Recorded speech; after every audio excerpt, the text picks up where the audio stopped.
When it comes to making videos or writing articles about the most dangerous drugs, people have a tendency to focus on controlled substances. Most controlled substances are drugs that could be addictive to some people, although a few are athletic performance enhancing drugs like anabolic steroids. Just because a drug is addictive does not mean it's more dangerous than a drug that is not addictive. None of the top three most dangerous psychiatric drugs are addictive, nor are they controlled substances. While there may be room for debate, the number one drug on this list is so extremely dangerous that I think almost nobody would deny that it's the most dangerous psychiatric drug ever created and is more dangerous than any controlled substance. Number three, the third most dangerous type of psychiatric drug are MAOIs, which stand for monoamine oxidase inhibitors. Monoamine oxidase, MAO, is an enzyme that is produced in certain parts of the body, including the brain. In the brain, it is part of the natural process to break down many important neurotransmitters like dopamine, serotonin, norepinephrine, and others. Without this process, the neurotransmitters would remain active for too long and your brain would literally overload. By inhibiting MAO, you prevent many neurotransmitters from breaking down and thus they remain active at the receptors longer. This is a kind of down and dirty way of treating depression because it's not very targeted. It works on the assumption that by prolonging the effects of many different neurotransmitters, depression will improve. MAOIs were the first types of drugs created to treat depression, but they are rarely used anymore because when you start inhibiting MAO, you get a situation where it's very dangerous for a patient to take other medications, both prescription medications and over-the-counter medications, and even eating some foods becomes dangerous. So many ordinary things become life-threatening things. For example, taking an over-the-counter nasal decongestant like Sudafed or Sudafed PE with an MAOI can cause a brain aneurysm. You notice that in quite a lot of commercials for medications, they will warn you not to take the medication with an MAOI. When taking an MAOI, you have to avoid foods that contain tyramine. Tyramine is a naturally occurring chemical in a lot of foods and it is metabolized by MAO, and thus, taking an MAOI can cause a hypertensive crisis where your blood pressure gets dangerously high and you could end up damaging your organs like your brain, heart, and kidneys. There are quite a lot of foods that contain tyramine, and this is just a partial list. Even more dangerous are the interactions with medications. You have to avoid over-the-counter nasal decongestants, cough medicines like Robitussin that contain DXM, barbiturates, tricyclic antidepressants, antihistamines, central nervous system depressants, antihypertensives, and this is just a partial list. One commonly overlooked thing is if you need to go to the dentist and you need local anesthesia like Novocaine, you have to be sure that the local anesthesia does not also contain epinephrine, which is a drug used to constrict blood vessels and is very common in local anesthetics, but can be very dangerous with an MAOI. Number two, the second most dangerous type of psychiatric drugs are all antipsychotics that are usable as a first-line treatment. The first antipsychotic was called Thorazine, and it was discovered by Heinrich Lebroi in the 1950s. These drugs, also called neuroleptics, are the most dangerous types of drugs that shrinks use. Originally developed to treat schizophrenia, they are now used to treat a lot of things, and they are an improvement over things like lobotomies and insulin coma therapy for schizophrenics. All antipsychotics antagonize dopamine at the D2 receptors, some at other dopamine receptors as well. There are a few newer ones, like Abilify, that are technically partial agonists at the D2 receptors, but partial agonists partially activate but do not fully activate a receptor. But because they occupy receptors and compete with receptor agonists, they work as competitive antagonists. So all these drugs antagonize dopamine at the D2 receptors, trying to reduce dopamine activity by at least 65%. Many of them, especially the newer ones, work on other receptors as well. The problem is blocking dopamine is dangerous because dopamine is one of the most important neurotransmitters. Higher amounts of dopamine are associated with happiness and motivation. Furthermore, it's believed that Parkinson's disease is caused by a lack of dopamine production in the brain. This is why they can cause drug-induced Parkinsonianism. They can also cause extrapyramidal side effects like tardive dyskinesia, a syndrome that causes uncontrollable facial movements and is often permanent. Of the antipsychotics available in the United States, Haldol is the most likely to cause tardive dyskinesia. Drugs that can cause these problems are, by definition, neurotoxic. Drug companies later developed second generation, also called atypical antipsychotics. These are generally less likely to cause tardive dyskinesia, and the drug companies promoted these drugs as much safer and different from the old antipsychotics. As it turns out, they aren't much different from the old antipsychotics. Generally, they are less likely to cause extrapyramidal side effects, but more likely to cause weight gain, metabolic syndrome, cardiovascular disease, and diabetes. For these reasons, they can literally take years off your life. Although there was one meta study that said that antipsychotics might shorten your life, but they don't shorten your life as much as schizophrenia, the data in this study was questioned quite a lot because they excluded 65% of the people who died from their data who were on antipsychotics simply because they died in the hospital. The longer you take them, the more likely you are to get complications like diabetes. Some, like Zyprexa, can easily cause you to gain 30 to 100 pounds, and a lot of people are put on these drugs lifelong to their detriment. My channel has a lot of unfashionable observations which can be controversial. Here's one of them. There are many misconceptions about schizophrenia, and this disease is heavily stigmatized. One of the biggest misconceptions is the belief that schizophrenia is always incurable and that everybody who gets schizophrenia will have this disease for life. Even shrinks who are big advocates of taking these drugs for life will acknowledge that at least 20% of the cases of schizophrenia will resolve on their own without drugs. This is the rate of people who spontaneously recovered from schizophrenia before antipsychotics were created. Yes, these people do exist. For another 30 to 55%, it is possible to use antipsychotics to cure yourself of schizophrenia, with the caveat that you don't take them for too long. The good news is these drugs are very effective against the positive symptoms of schizophrenia, which are what people think of when they think of schizophrenia. Psychosis, specifically hallucinations and delusions, are the positive symptoms. A lot of people think that if you're hearing auditory hallucinations, like voices, you'll likely never will stop hearing them, even with treatment. The good news is this is not true because 70% of those who take antipsychotics will have their hallucinations and delusions totally disappear within 6 months and 80% within 1 year. There's some excellent research on the long-term consequences of taking these drugs done by Martin Harrow. For people whose psychosis has completely gone away, and that's 80% of people who take antipsychotics within 1 year, I recommend that you stay on antipsychotics for at least 6 months after you no longer have any psychotic symptoms. Some psychiatrists say that you can do it in as few as a couple weeks, although I'm a little bit skeptical of that. Martin Harrow writes that within the first 6 to 10 months after discontinuation, 25 to 55% of schizophrenia patients discontinued from antipsychotics relapse. The good news is that means that 45 to 75% of schizophrenic patients do not relapse after discontinuation of their antipsychotics within 6 to 10 months. Martin Harrow writes, in contrast, relapse rates are considerably lower subsequently in discontinued schizophrenia patients who remain stable during these 6 to 10 months. Many investigators have emphasized this disparity. In addition, patients with schizophrenia not on antipsychotics for a prolonged period do not show this tendency to relapse when they remain unmedicated. This means that if you can remain stable for those first 6 to 10 months after you stop taking an antipsychotic, and 45 to 75% of the patients can, then it's very unlikely that your psychotic symptoms will ever come back ever. So you can be cured. Also, other symptoms of schizophrenia will probably improve after you stop taking your antipsychotics.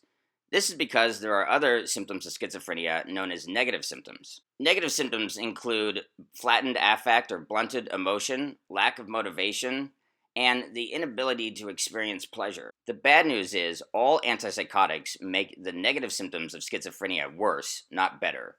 This is probably because antipsychotics are all dopamine antagonists to some extent. High amounts of dopamine are associated with having a high amount of motivation and feeling happiness and pleasure. So taking dopamine blockers like antipsychotics will obviously make these symptoms worse. Instead, shrinks and drug companies will try to tell you that the second generation antipsychotics might even reduce the negative symptoms. This is a lie. In fact, I would not be surprised if the negative symptoms of schizophrenia are not really symptoms of schizophrenia, but are actually just the side effects of these medications that shrinks have confused for symptoms of schizophrenia. Things do change. A few decades ago, they believed that autism was a form of schizophrenia. Then they realized that autism is not schizophrenia, even though autism was always a totally different condition than schizophrenia. They also recently figured out that catatonic schizophrenia is not schizophrenia, although there are some mental health professionals, including YouTuber Anna Campbell, who still believe that this is the case. If you're going to discontinue antipsychotics, it's best to do so gradually over a minimum of 4 weeks and perhaps longer, especially if you're taking them at higher doses and have been taking them for longer than 2 or 3 years. After discontinuation, your negative symptoms, because they are exacerbated or even created by the antipsychotics, should improve, although often it'll be a gradual process over several months and maybe even longer than a year. The bad news is there is evidence that after around 2 years of taking antipsychotics, your chances of relapsing are actually worse if you're taking antipsychotics than if you stop taking antipsychotics. It's not totally known why this is the case, but one hypothesis says that the antipsychotics cause your neurotransmitters to become super sensitive, and after a while, that results in higher neurotransmitter activity than someone who was not taking the drugs would have, and that would lead to psychosis. Again, we don't know the reason, that's just a hypothesis. This study comes from the Martin Harl study, which did conclude that for the first 2 years, people who take antipsychotics are less likely to relapse than people who do not take antipsychotics. However, at the first assessment, at 2 years, we have a different story. As you can see, people not prescribed psychiatric medications at any assessment, and that includes people who were prescribed psychiatric medications for less than 2 years, did much better than the people who were always prescribed antipsychotic medications and were much less likely to be psychotic. All of the so-called long-term research done by drug companies on antipsychotics have lasted for less than 2 years. But after 2 years, it turns out that these antipsychotics can actually make things worse, not better. Studies done on brains in monkeys and studies done with MRIs on human brains have concluded very reluctantly that antipsychotics do in fact cause your brain to shrink. It's possible that these drugs are sort of like chemotherapy in the sense that they might work by damaging your brain. By damaging your brain enough, they might short-circuit the mechanism that causes psychosis. That might be acceptable in the short term, but over the long term, for most people, it hurts them. Unfortunately, most psychiatrists will tell everybody who has ever had a psychotic episode, even people who have only had one psychotic episode, that they need to take antipsychotics for the rest of their life. This is very profitable for the psychiatrist who has a patient for life, and very profitable for the drug companies who have patients taking their drugs for life, but it comes at the expense of the health of most patients. There are some exceptions. There are some people who probably should take antipsychotics for their entire lives. But these exceptions might be the minority, and a lot of them are actually people who have been damaged too much by the antipsychotics to ever be able to stop having relapses if they were to discontinue. Because of the damage that these drugs do to your brain, people who have been on antipsychotics for longer than 2 years, especially people who have been on antipsychotics for like 10 years or 20 years, are much less likely to be able to discontinue antipsychotics and not have a relapse. It doesn't matter how severe the person's psychotic symptoms were. What's most important is how long they have been taking the antipsychotics. And of course, some people will never be able to totally get off antipsychotics without having a relapse, no matter what they do. But for these people, a lot of them can at the very least lower their dose of the medication that they're taking and avoid some of the side effects. But schizophrenia is curable in a surprisingly high number of people, especially those that don't take antipsychotics for too long, and especially those who have had only one episode of psychosis.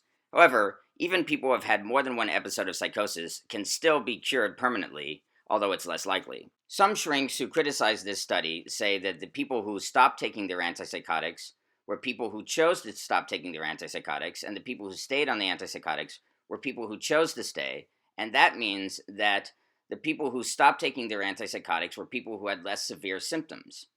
Well, first of all, this study showed that a lot of the people who initially had severe symptoms were amongst the people who stopped taking their antipsychotics. It didn't really have that much to do with how severe their symptoms were. Second, and most importantly, shrinks usually tell everybody, no matter how severe their symptoms are, who have schizophrenia, that they need to stay on antipsychotics for the rest of their life. This study shows that not everybody needs to stay on antipsychotics for the rest of their life. There are other studies, such as one done in the Netherlands, that have come to the same conclusion. Even though they are incredibly dangerous and have been proven to do things like shrink your brain, antipsychotics have become some of the most commonly prescribed medications in the world. This is because they've been approved for things other than schizophrenia and have also been used off-label for a lot of things they have not been approved for.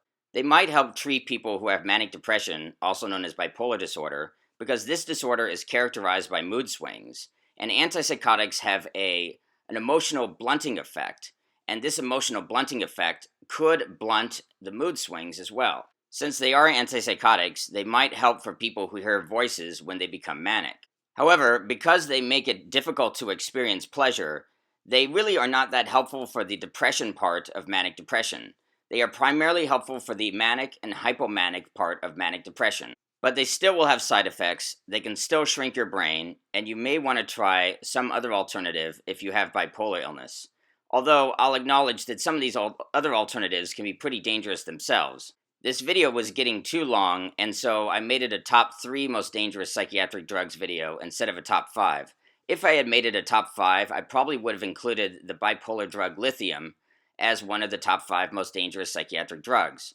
So, other alternatives for people with bipolar illness can also be quite dangerous, although they probably are a little bit less dangerous than the antipsychotics.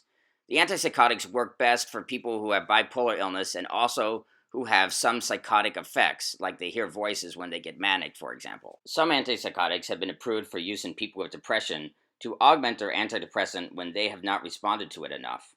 I'm more skeptical of this use because these drugs make it harder to feel pleasure and thus could make depression worse. I am even more skeptical of some of the off-label uses for this drug. Sometimes these drugs are prescribed for insomnia. Seroquel, for example, is often prescribed for insomnia because these drugs are sedating. Although they are sedating and they might help you fall asleep, they are far too dangerous to be used for something like insomnia.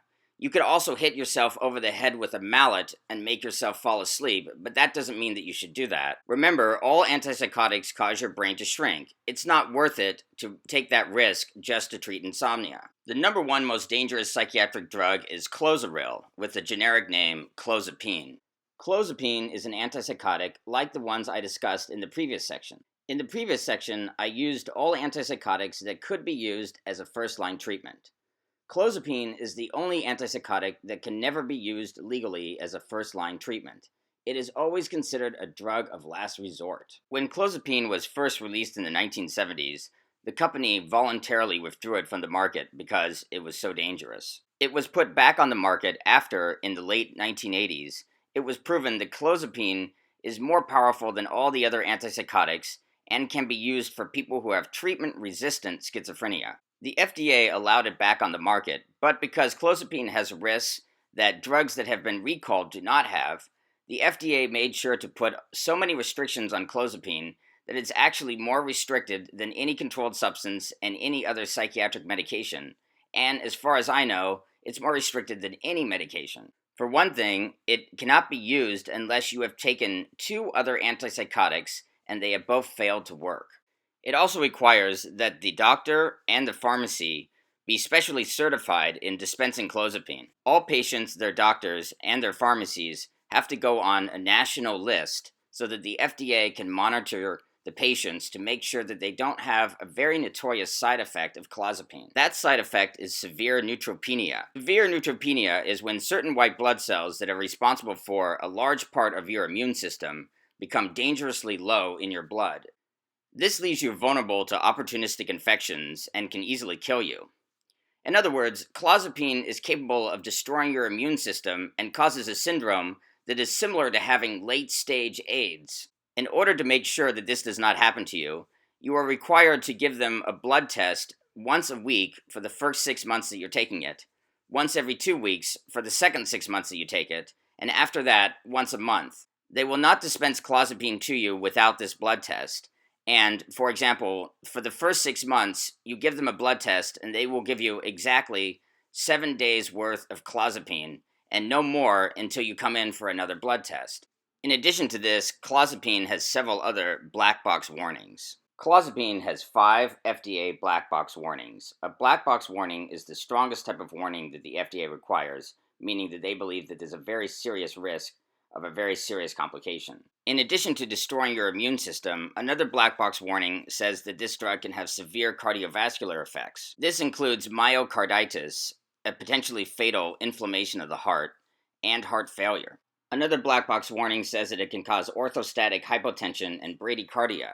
Another black box warning warns of seizures. The final black box warning, which is also put on all other antipsychotics, warns that these drugs do not work for dementia-related psychosis and can increase mortality in the elderly. If you're lucky enough not to have any problems related to the 5 black box warnings, you still have to contend with the fact that clozapine is the most dangerous second-generation antipsychotic. It has all the side effects of the other second-generation antipsychotics, except they are more severe. Clozapine causes the most weight gain and is the antipsychotic that's the most likely to give you diabetes and metabolic syndrome. The only justification for keeping it on the market is that it is more effective than the other antipsychotics for treatment-resistant schizophrenia.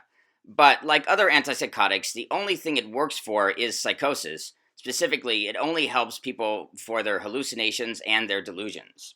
Like other antipsychotics, and in spite of what some shrinks might tell you, this drug does make the negative symptoms worse, and this drug will make the negative symptoms much worse than the other antipsychotics will. The emotional blunting effect, which is considered a negative symptom of schizophrenia, but is definitely exacerbated or even created by antipsychotics, is particularly severe with clozapine. Here's a comment from Andy, 182 Iffy. He took clozapine for just 6 months and says he experienced brain damage from it. It caused severe emotional blunting, blocking all his emotions and making it very difficult for him to express any deep emotions or even feel them. He says he can't get angry or cry anymore. The scary thing is that clozapine is often recommended to people who only have negative symptoms after all their positive symptoms have gone away.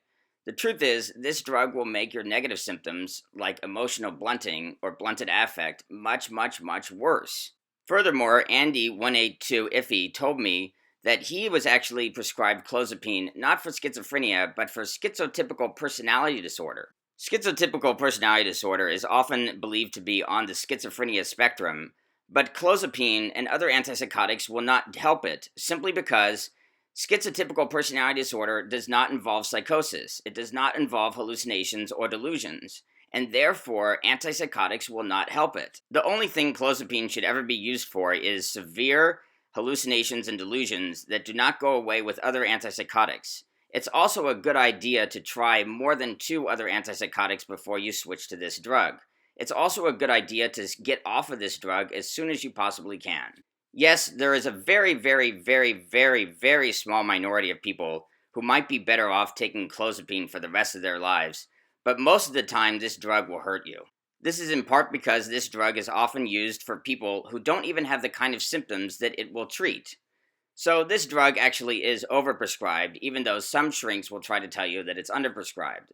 Earlier in 2016, there was a German meta-study that concluded that clozapine is actually no more effective for schizophrenia than other atypical antipsychotics. If there is enough research like this that is able to convince the FDA that clozapine is really no more effective than other antipsychotics, this drug will be recalled.